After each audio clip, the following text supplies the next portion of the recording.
उत्तराखंड विधानसभा budget सत्र का तीसरा दिन है। धामी सरकार आज सदन में बजट पेश करेगी। वित्त वर्ष 2023-24 का बजट पेश होगा। करीब 79,000 करोड़ रुपए के बजट का अनुमान है। वित्त मंत्री प्रेमचंद दोपहर 2 बजे बजट पेश करेंगे। सशक्त उत्तराखंड की दिशा तय करेगा ये बजट। हर वर्ग को लाभ पहुंचाने की कोशिश होगी। तो ये बड़ी खबर आपको बता दें, आज बजट पेश होना है। वित्तीय वर्ष 2023-24 का बजट आज धामी सरकार पेश करने जा रही है। तो आपको बता दें कि वित्त मंत्री दोपहर 2 बजे बजट पेश करेंगे। हमारे सहयोगी हितेश हमारे साथ जुड़ रहे हैं अधिक जानकारी के साथ। हितेश, बजट में क्या कुछ इस बार खास रहने वाला है? जी बिल्कुल, देखिए आज तीसरा दिन है बजट सत्र का और 80,000 से ज्यादा का अनुमान यहाँ पर लगाया जा रहा है कि क्योंकि उत्तराखंड की गैरसैंण विधानसभा का जो बजट सत्र है उसका तीसरा दिन है और लगातार क्योंकि उत्तराखंड के जो लोग हैं उनकी भी खास उम्मीदें इस बजट से है, क्योंकि चाहे महिलाओं का मुद्दा हो, चाहे बेरोजगारी का मुद्दा हो, महंगाई का मुद्दा हो, काफी सारे ऐसे मुद्दे जिनको लेकर उत्तराखंड के लोगों की जो उम्मीदें हैं वो इस बजट सत्र से रहने वाले, क्योंकि जिस तरीके से पूरे नारेबाजी के साथ, हंगामे के साथ, विपक्ष का लगातार हंगामा होना, नारेबाजी होना और विपक्ष जिस तरीके से जो स्पीकर साहिबा हैं रितु खंडूरी, उनके ऊपर कागज के बोल फेंकना या फिर पर्चे फाड़ना, तो काफी सारी ये चीजें हैं। क्योंकि जिस तरीके से विधानसभा में यह बजट शुरू हुआ है, बजट सत्र शुरू हुआ है, उसका तीसरा दिन है, लेकिन जिस तरीके से उनको नाराजगी झेलनी पड़ रही है और इसमें कहीं ना कहीं 15 से ज्यादा विधायक इसमें सस्पेंड कर दिए गए हैं एक दिन के लिए, तो कहीं ना कहीं जिस तरीके से, क्योंकि साफ तौर पर मुख्यमंत्री भी इस पर नाराजगी जाहिर की, उन्होंने भी साफ तौर पर ये कहा है कि कांग्रेस हमेशा से ही इमरजेंसी थोपने वाली बात करती आई है और इस बार भी जिस तरीके से कांग्रेस के नेता गलत तरीके से यहाँ पर धरना प्रदर्शन कर रहे हैं, बेहद ज्यादा दुर्भाग्यपूर्ण है। उन्होंने साफ तौर पर कहा कि इस तरह की चीजें तो चलता रहेगा, लेकिन बजट के बारे में अगर मैं आपसे कुछ समझूं, इस बार के मुद्दे भी काफी रहे हैं। तो इस बार खास करके उत्तराखंड के कई जगहों पे हमने देखा भूधसाव की जो समस्या रही है। जोशीमठ की बात कर ली जाए, कर्णप्रयाग की बात कर ली जाए, तो वहां के लिए इस बार कुछ स्पेशल पैकेज मिल सकता है। और जो लोग वहां से हटाए गए, पुनर्वास की मांग कर रहे थे, स्थायी पुनर्वास की मांग कर रहे थे, उनके लिए कुछ हो सकता है इस बजट में? जी बिल्कुल, देखिए जिस तरीके से जोशीमठ में भूधसाव के मामले देखने को मिले, दरारों के मामले वहां पर देखने को मिले, तो उसी के लिहाज से 80,000 से ज्यादा का यह बजट आज विधानसभा में आ सकता है। तो कहीं ना कहीं जो वहां के लोग हैं उनके लिए एक खुशी की लहर दौड़ सकती है, क्योंकि जिस तरीके से लोगों को विस्थापन करने की बात मुख्यमंत्री पुष्कर सिंह धामी ने कही थी, कहीं लगातार वहां पर क्योंकि विस्थापना की बात दूसरी जगह विस्थापना की बात चल रही है, कई लोगों को विस्थापन कर भी दिया है, कई लोगों को मुआवजे भी दिए जा चुके हैं। तो लगातार जिस तरीके से वहाँ के लोगों की मांग थी कि हमें यहाँ से तराई के एरिया में या कहीं सुगम क्षेत्र में हमें यहाँ पर विस्थापित किया जाए, तो उसी के लिहाज से हमारे साथ बने रहें, आगे भी खबरों पे अपडेट आपसे लेते रहेंगे। खबर देहरादून से है, जहां विपक्ष के विधायकों ने सदन के अंदर जमकर हंगामा किया, जिसके बाद कांग्रेस के 3 विधायकों को 1 दिन के लिए सस्पेंड कर दिया गया। वहीं विधायकों पर हुई कार्रवाई के मामले में विधानसभा अध्यक्ष रितु खंडूरी ने क्या कुछ कहा है वो आपको सुनवाते हैं।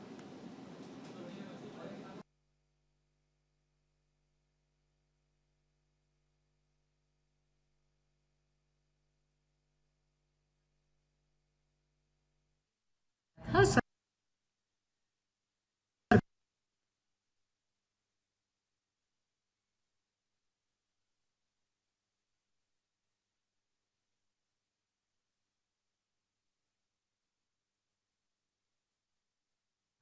सरकार के माध्यम से निर्णय आया था और सब कुछ न्यायालय में चल रहा है।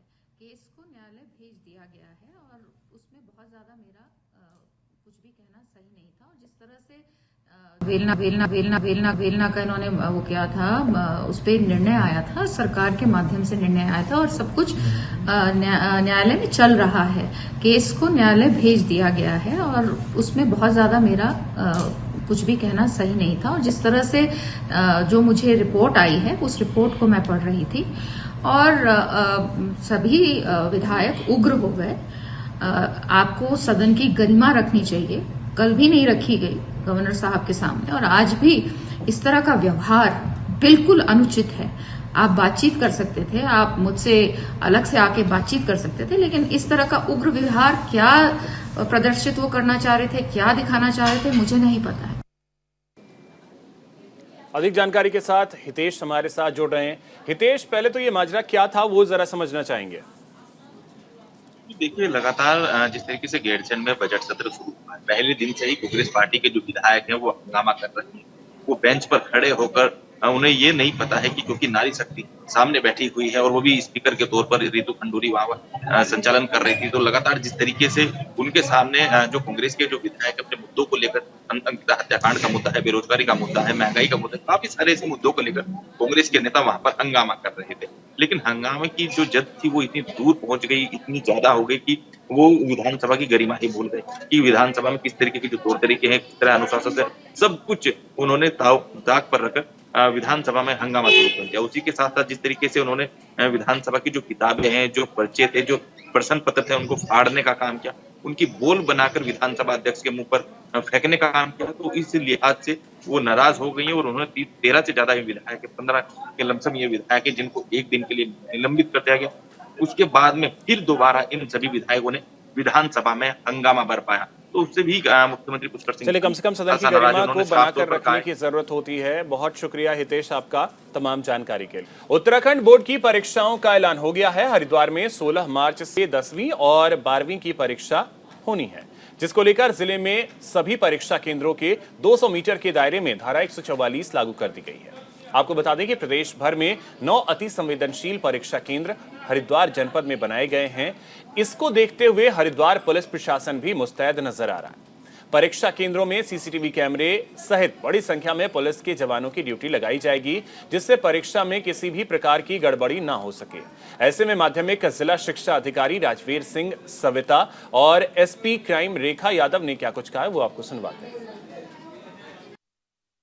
बोर्ड की परीक्षाओं के लिए कुल 109 परीक्षा केंद्र बनाए गए और इन संबंध में जिलाधिकारी महोदय की अध्यक्षता में केंद्र व्यवस्थापकों की कल एक बैठक हुई, जिसमें प्रश्न पत्रों की सुरक्षा, परीक्षा का सुचारू संचालन, केंद्र व्यवस्थापकों को निर्देश, ये सभी सम्यक जानकारियां दी गई। यहाँ पर 9 परीक्षा केंद्र अति संवेदनशील श्रेणी के हैं।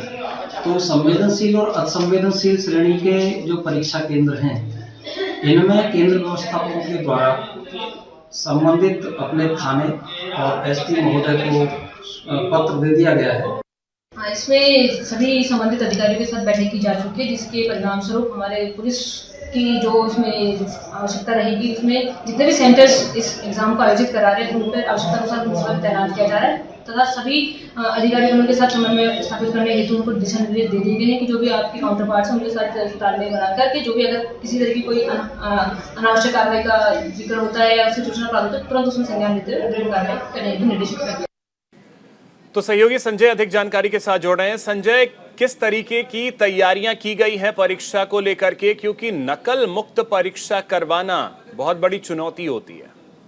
बिल्कुल अभिषेक, 16 मार्च से 6 अप्रैल तक हाई स्कूल और इंटरमीडिएट की परीक्षा होनी है, जिसको लेकर सरकार पूरी तरह तैयारी में है। हालांकि शिक्षा महकमा भी पूरी तरह मुस्तैद है, क्योंकि हमने देखा है कि एक बहुत बड़ी प्रशासन के सामने चुनौती होती है। जिस तरह से लगातार बीते दिनों पटवारी परीक्षा हो या फिर जेईई परीक्षा हो, दोनों में ही प्रश्न पत्र थे वो लीक हुए हैं। उसके बाद पुलिस ने कार्रवाई भी की है। उसके बाद अब पुलिस और विभाग के सामने एक बड़ी चुनौती है कि नकल मुक्त कानून किस तरह से होगा, यानी बिना नकल के यहाँ पर जो परीक्षा है वो कैसे कराई जाएगी। इसी को लेकर तमाम तैयारियां कर ली है। हालांकि हरिद्वार जिले की अगर बात की जाए तो यहाँ पर 109 नए केंद्र बनाए गए हैं। उन्हीं पर सब पर जो विभाग की टीमें हैं वो तैनात है। जो खुफिया विभाग है वो पूरी तरीके से तैनात दिखाई दे रहा है, यानी कहा जा सकता है कि परीक्षा को लेकर पूरी तरह तैयार विभाग है।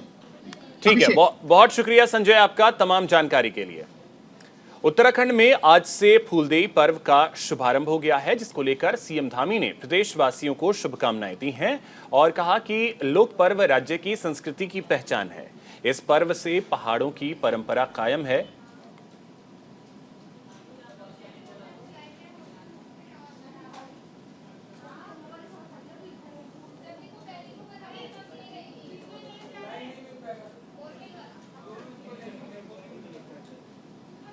देखिए, फूलदेई पर्व को लेकर शुभकामनाएं दी हैं। परंपराओं को आगे बढ़ाने का हम निरंतर प्रयास करते हैं। तो फूलदेई पर्व को लेकर शुभकामनाएं दी हैं प्रदेश के मुख्यमंत्री पुष्कर सिंह धामी ने।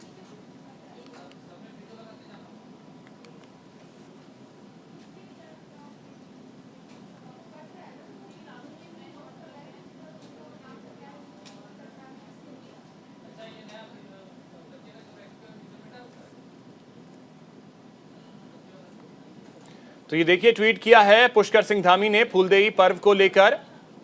बड़े ही हर्षोल्लास के साथ फूलदेई पर्व जो है वो पहाड़ों पर मनाया जाता है और इसी को लेकर के मुख्यमंत्री धामी ने ट्वीट किया है।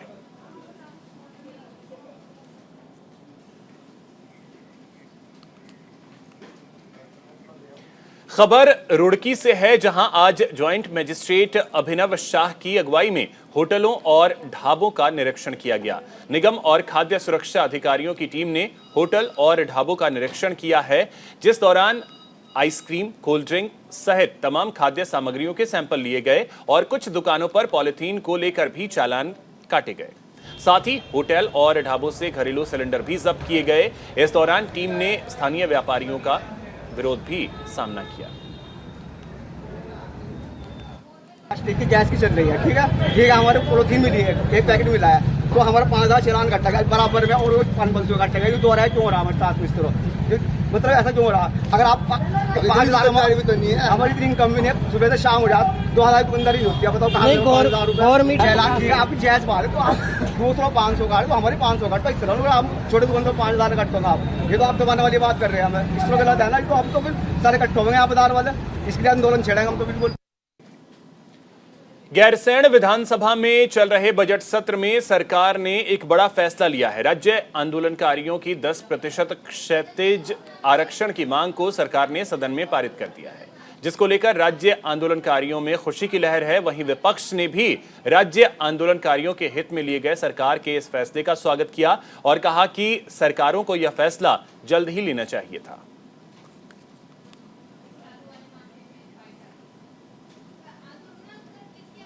ये बात प्रदेश की जनता भी जानती है और आंदोलनकारी भी जानते हैं कि जब जब उनको कोई सुविधा मिली है तो वो कांग्रेस की सरकारों में मिली है। इससे पहले भी तो भारतीय जनता पार्टी की सरकार रही 2007 से 12 के बीच में। क्या मिला आंदोलनकारियों को? और अभी प्रचंड बहुमत की सरकार, ट्रिपल इंजन की सरकार रिपीट हुई है, यानी कि दोबारा आई है। तो पिछला 5 साल तो कोरा चला गया, एड़ियां घिसते, घुटने रगड़ते और गिड़गिड़ाते हुए।